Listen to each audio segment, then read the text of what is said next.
This video may be taken down. My account may be taken down. Because I'm about to tell you some really difficult stuff that I got myself into.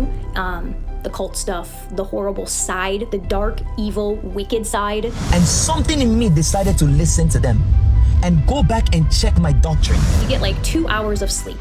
And he does this on purpose. So they make you sleep deprived. I had so many bruises on my chest that you couldn't even touch me because it hurts. For the women who have been caught up in this mess, bring healing to them. Those that need strength to speak up, whose voice will change the trajectory of these situations. I never thought that I would be one on a video like this one day. I'm literally seeing the switch where Passion Java's eyes are pitch black. If it were not for the likes of these soldiers of your gospel, God, I would still be in bondage. Many would still be in bondage. When I got back to my hotel room and I looked at my chain, there was stuff like on the back of it that looked like blood. You heard all the stories and all the exposure videos from EJ, etc. These stories are true. If I wasn't saying the truth, why you hack my YouTube today? But obviously he is stronger than me, especially when his demons come out and there's this deep growling voice that's coming out of his mouth and I'm holding and I'm like, no. And he's like, I thought you wanted me. I was like, no. In less than 24 hours, my account gets hacked. It's videos all around the internet of Passion Java hacking people's YouTube accounts, hacking people's Facebook accounts, hacking people's Twitter. There's videos of him bragging about how he's taking people's accounts down. And it's all forms of bullying. And I knew yesterday that after I talked about the whole that my account was going to be targeted. So for the first time during the live stream, I say to you guys, I say, hey guys, this video may be taken down. My account may be taken down. So I want you to let everybody know I'm live right now. Screen record if you need to screen record this. Download this if you need to download this. And well, you have it. In less than 24 hours, my account gets hacked. My account gets hacked. So recently, EJ Newton's account was hacked, banned, or suspended on YouTube. And he is accusing a prophet for doing this. He said it was hacked, but whichever one it is, it was about immediately after he made a video about a lady called Katie. Katie was exposing or confessing, whichever one you call it, the same prophet that EJ claimed hacked his account. But that makes me wonder, could it be that EJ has been speaking the truth all the while? Well, we have to decide this, but there are two things mainly that I noticed, and this is important for us. One is there is something the woman said during this exposure that is kind of similar to what EJ Newton said previously, okay? And then secondly, there is something similar about EJ Newton and this woman that I think caused their problems. And this thing I'm talking about might be a problem of some Christians right now. Okay, because if you don't know the reason why you are in the church in the first place, you might be having that kind of problem, but not exactly the way this woman had this problem. It might be a different way. Subscribe to my channel, please. Like the page. It helps the algorithm, so more people will see this video and also help the ministry. Okay.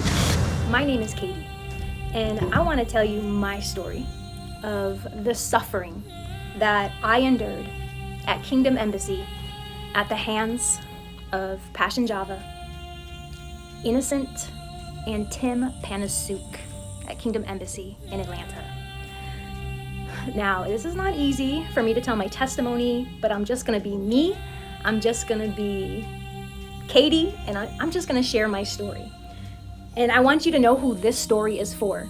Although many more people of the world might see my testimony or the exposures that are pretty deep, this video and my testimony is really for all the people in Kingdom Embassy who feel trapped, who don't know how to come out, who knows what they're seeing and what they're suffering through is not of God and it's not okay, even though they're being tricked or coerced or manipulated, just like I was.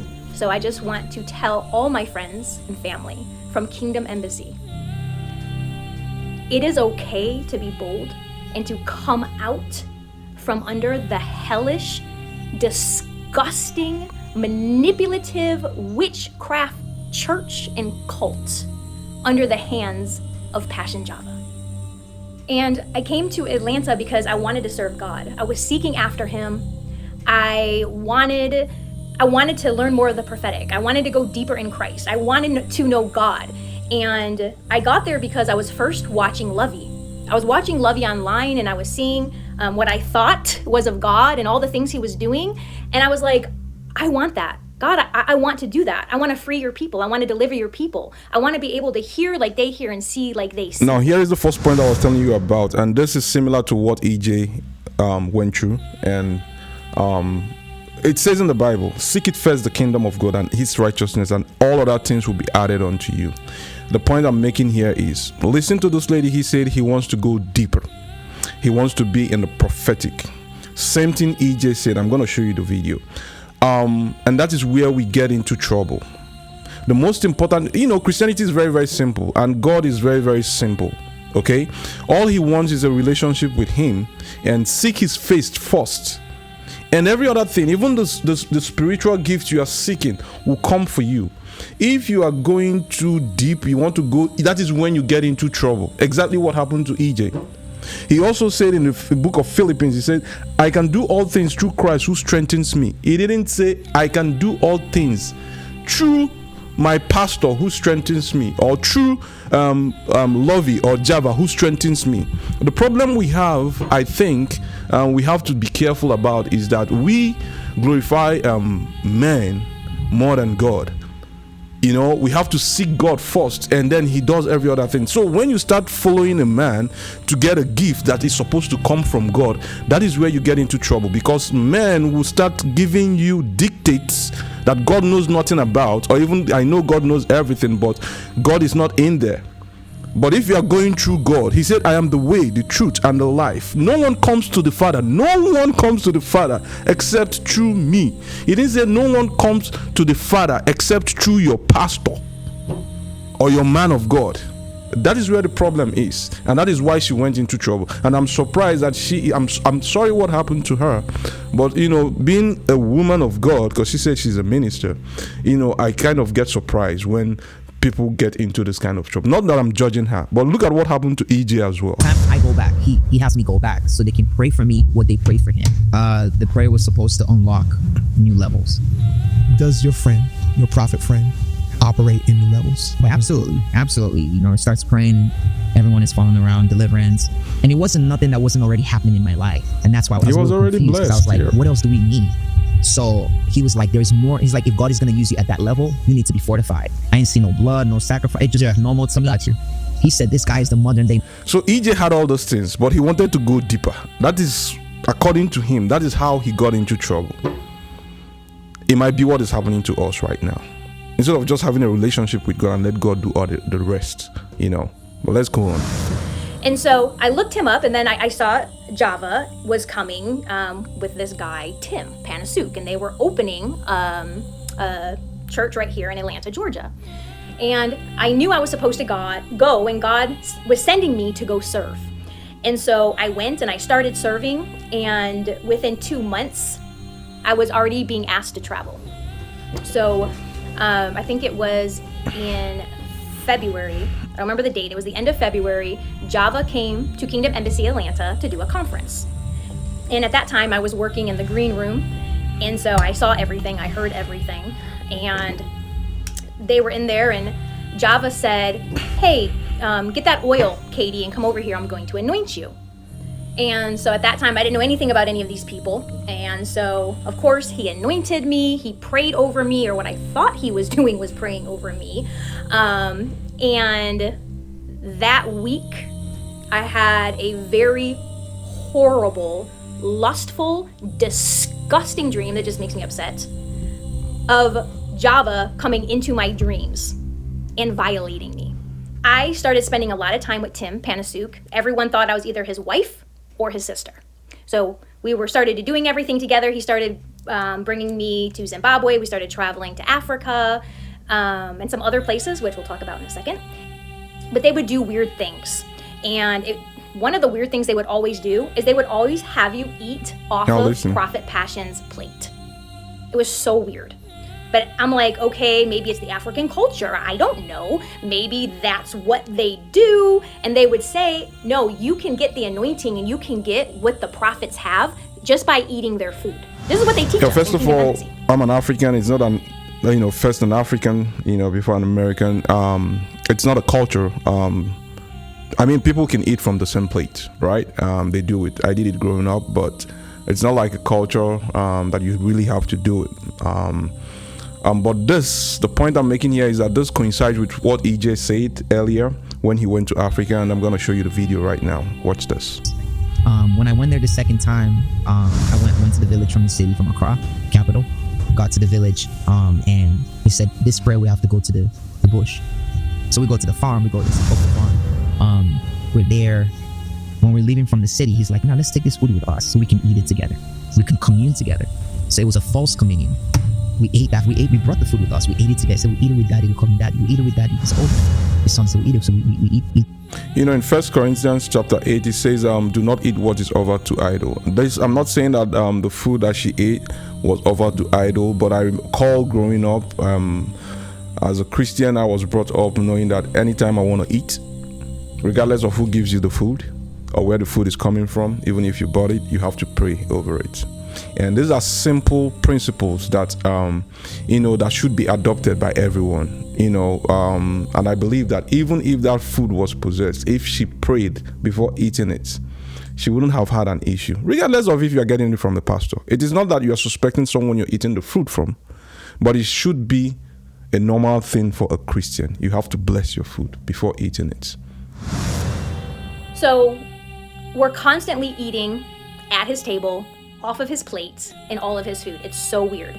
But they start to make everything normal, right? And I'm very inquisitive, so I like to ask questions. And so I would start asking the men of God that are very close to Java, that are with him all the time, who I got very close with. I would ask them, why do we do this or why do we do that? And they never would give me an answer. They would always say things like, oh, because that's just the way it's done, or we don't question the prophet, he is God. My last trip to Zimbabwe, Africa, it was when he did the big stadium conference where he went and Lovy came and everything, and it was a joke. But anyway, so we go there and we're there for 2 weeks to do that. And what he does is he keeps us up all night long. I'm trying to teach you guys, or tell you my testimony, because I'm about to tell you some really difficult stuff that I got myself into. The cult stuff, the horrible side, the dark, evil, wicked side that's happening to us women in there. So on this last trip that I was in Zimbabwe at that time, it was right before May. What's the month before May? And we're there for 2 weeks, and we're up all night long. You get 2 hours of sleep. And he does this on purpose. So they make you sleep deprived. You literally can't even think. You don't want to talk to anybody. When you get those 2 hours of sleep where they let you go to your room, then you get sleep. So what we're doing during those other times we're usually sitting in a crowded hot room with Java, and basically we are worshiping him. We are giving him money. We're telling him how amazing he is, about how much we love the last thing that he taught. And he always makes you go around the room to, what did you learn from me that you really liked? Because he always loves to hear about himself. All of a sudden, when I was in Zimbabwe, and I had 2 assistants with me, and I wasn't in my own room, so they were literally with me. They saw these texts, they saw his calls, they saw him calling me in the morning when I'm trying to get ready and putting my makeup on from his hotel, when he was doing whatever he was doing. And Java would text me every morning, and he'd say, good morning, daughter. How are you? Who are you rooming with? What are you doing? So I'm thinking I'm his daughter now, I guess, which this is weird again for me because that's never been a culture for me to call that, father, papa, weird stuff. And so he's like, I was going to come to your room today, but you didn't answer the phone earlier when I called. And that happened every morning I was there. And I would tell my assistants, he called again, trying to come and see me. And he would make up excuses like, oh, I wanted to borrow your necklace. Or, I just, wanted to say good morning.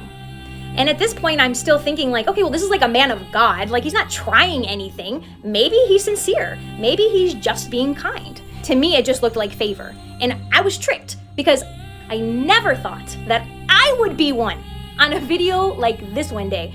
So we're out eating and he would come over and he would give me his plate. It's like an honor in the Kingdom Embassy. Oh, the prophet gave you his bowl of grapes, or he gave you his leftover food, or his ice cream cone, or his last stick of gum. Just stupid stuff. It's so stupid. But people were seeing this and they would always say like, wow, Katie, like the prophet really favors you. And I would be like, yeah, I don't know why. So I was on the phone with one of my people back home one day while I was in Africa, and I was like, I don't know why, like he favors me so much. Like no matter where we are or what we're doing, he will stop his business meeting. He will stop whatever he's doing in Africa, and he will address me when I walk in the room. I thought that was weird, and I wasn't comfortable with that, but that was weird. And so I called him one night while we were in Africa, and I said, can we have a conversation? Like, can we have a personal conversation? And because he would talk so personal, but we never had personal time. And so I go in there and I sit down and I'm like, I just need to know, like, why are you favoring me so much? And he's like, oh, is that what you think I'm doing? Now, in his mind, obviously, he's thinking I'm grooming her because I'm about to do something horrible. But in my mind, I'm asking him why, because it's so weird to me. And I'm telling him, everybody on this trip is noticing and it's just kind of weird. Like, what are you doing? And so as I was leaving, after we had talked, because he didn't really give an answer, because you don't ever really get answers in Kingdom Embassy. As I was walking away from where we were, he texted me and he said, I really wanted to ask you a question, but I don't think it's time yet. And I was like, oh, you can ask me, what's up? Like, either I'm a total, like, what? Or I'm under a total spell, or I'm in a trance, or something's going on with me, because, like, my brain is literally... I was about to kind of throw some blames at her. I try to, say it as it is. But when she said she believed that she was spelled, maybe she was like under a spell, and that is why she stayed on. Otherwise, I would have said that there is a lot of red flags, okay? A whole lot of red flags. When you see, the personal text and all those things, it is time to know that this is getting out of hand, and that is time to run before you pray. Like, literally. Like, I'm like dazed and confused. I don't know why I'm feeling weird. He came to me and he asked me if he could borrow my golden necklace. I had a gold chain with diamonds in it. And he said, can I wear your necklace today? And he gave it back to me in front of everybody. And he tried to make it look like he bought me a necklace. But then when people started, acting crazy, some people started manifesting like hate and jealousy signals. And I'm just like, what is going on? Like, I just thought it was so weird. And when I got back to my hotel room and I looked at my chain, there was stuff like on the back of it that looked like blood. Now, I do believe, and I already know, obviously, that these are all false men of God, and they are heavily into witchcraft. You heard all the stories and all the exposure videos from EJ, etc. These stories are true. After we were in Zimbabwe, then we traveled to China. And we're in China, and this is where everything turned. This is where my whole life stopped for a minute. I'm still in the process now of therapy and coming out of and regaining everything that was lost because of this trip to China with Passion Java. And so I'm excited. We get there, and he says, while we're here on this trip, we're not allowed to talk about anything spiritual. You can't talk about anything spiritual. I don't want to talk about God. I don't want you to ask me about your dreams. This is what he's saying to everybody. I don't want you to ask me about your dreams. I don't want anything. I just want to be a normal man and a normal person on this trip. And I'm thinking in my head, like, that's not why I came. So here we are. And so he flies in, he gets in, and he tells me and my assistant, like, hey, I didn't bring any of my assistants with me. Like, do you think that, you and your assistant could, like, come unpack my stuff, come and help me or whatever? And I'm like, yeah, sure, that's cool. So we go up there, and I go into his room, and he tells my assistant to leave the room. She had to go get something or something. And as soon as she left, he grabs me and starts to try my pants off. And, like, I'm so confused. And I'm holding my pants and I'm like, no, no, no, no, no, no, no. And he's like, I thought you wanted me. I was like, no, no, no, I don't. What? I'm like, you're my spiritual father. Like, no. And he's like, oh, well, I thought I got mixed signals. So now he's messing with my head. I'm like, I don't know what is going on. I'm like, I'm in a happy relationship. Like, I don't know what you were ever thinking, and he tries to make it your fault.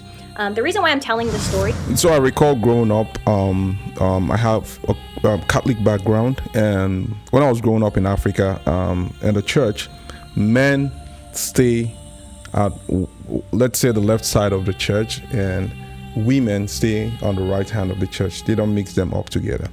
And growing up, I was an altar server. I recall that most of the Reverend Fathers we had at the time, I don't know, in their houses, what they have are like male cooks. Every aide they have in the house are all males. And I think that the reason why they did that was to reduce the risk of something like this. Okay? And this still should be adopted, because some of these men of God, or these men of God, are human beings. They are not God. That is the point. You don't let your wife or your sister in the hands of another man because you trust him, because he's a man of God. He's a man before being a man of God. And so the devil can possess and use him to orchestrate what he wants. It's blood running through their veins. There are a lot of stories about men of God having these issues, and this is because people trust them, and then through that trust you put them into temptation. I am not saying that this lady has tempted this man, if what they are saying is true, right? It's all allegedly. What I'm just saying is that we all should learn from her. Okay? Give them that gap. Let them understand, man, you're a man, I'm a woman. I don't think I should be rooming in with you or getting so close to you. It could also help them. There could also be some real men of God who has fallen from the grace because of close proximity with women. So I'm not blaming her, but I would advise that women should stay away from them, especially when it comes to private things. Don't go cooking for them. Don't go doing personal stuff for them. Just help them to help themselves. Just saying. Is because there's so many of you women. I know you personally. I would never say your names publicly, but you know that I know you personally. And I know that you have been and used by Passion Java. And I know that there's some of you in Atlanta, Georgia, that have been used by Tim, unfortunately.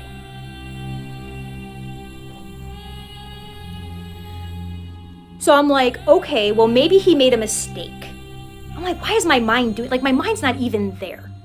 Spiritually later, I understand what happened. Like, my mind was such in a fog, and the witchcraft that was being done against me, it was like I really wasn't myself. And those of you that are in Kingdom Embassy Atlanta, you will understand what I'm saying. The next morning, he comes to our room and he was like, Katie, get up, get up. And I'm like, not a morning person. And I'm like, why? And at this, like, there's something in my like spirit right now that's like, something's not right here. Like, something's really not right. Like it's just not right. But it's like, okay. And he's like, Katie, get up now. I need to show you something. And I don't know. It's like, I didn't want to get up and I didn't want to go, but you start to reason like, well, you're not going to get hurt. Why would he hurt? He's your spiritual father. Like, he's been teaching you. He's paid for all your trips. I'm not going to go into the details of this story, but I will tell you. And I say this for the women that I know you think you are stuck. I'm here to tell you, you are not stuck. Passion Java, he multiple times. He not only used me, hurt me, I had bruises all over my body. I had so many bruises on my chest that you couldn't even touch me because it hurt. I had bruises on my lips and on my face where he slapped me in my face. And And I would yell at him and tell him, don't touch me. But obviously he is stronger than me, especially when his demons come out. Because at this point, like, I'm literally seeing the switch where Passion Java's eyes are pitch black. And there's this deep growling voice that's coming out of his mouth. And as he's telling me to shut up. And I was so dazed and confused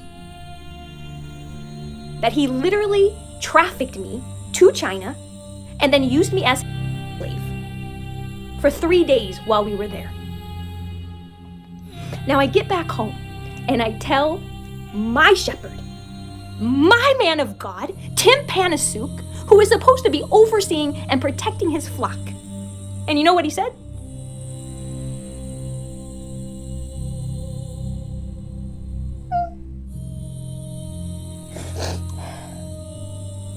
He said, well, what are you gonna do about it, Katie? Because I hope you're not gonna tell anybody. Because I don't know what people are gonna think of me. And what they're gonna think of Java if you come out and tell people. Like, Shepherd, I just told you what he did to me. And this is what he said. Now we're at the coffee shop, and this is what Tim tells me. He said, he had like this 1,000,000-mile stare on his face. And I looked at him, I'm like, what are you thinking?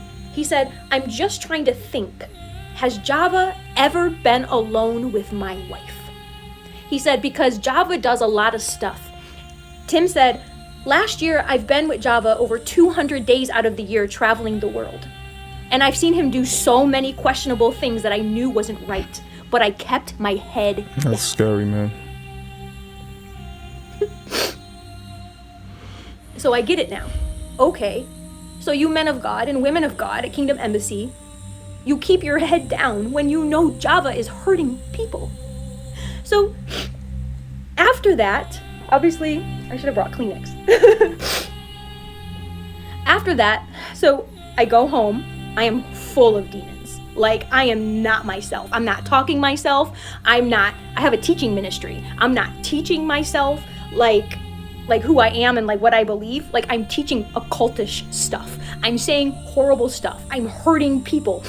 And like, I could see myself doing it, but it's like I couldn't stop myself. It was the weirdest thing. It was like I'm out of my body and like I really wasn't in it, but it was taken over by another entity, which later obviously I found out it was. So I repent. I am sorry. I am sorry to the people in my ministry that I brought to Kingdom Embassy. I'm sorry for anybody who was hurt or learned false things because they believed in me and they trusted me as their teacher and their guide. I am sorry. I am sorry also to my assistant, who was also by Java. I'm sorry to my assistant, who also was told to get because God was okay with it and that God would not be mad at her. And he made it okay. And Trinity, poor Trinity, I am so sorry that when you opened up and you told my daughter your story, that we could not rescue you. Trinity, it was our heart to try to rescue and help you. I'm sorry that the people at Relevation Church and Lovy, who knows that you have been impregnated and that you had at the hands of Java in his own home when you lived there because your mom allowed you to live with that evil man. I'm not blaming anybody. I'm just saying I am so sorry. Trinity, I know you were best friends with my daughter and she loves you very much. And I just want you to know that if nobody else will have you, if nobody else will believe in you or believe your story because Java is trying to tell everyone that you're crazy and that your mom's crazy, you will always have a place with us. And that goes for all my friends in Kingdom Embassy. If you need help,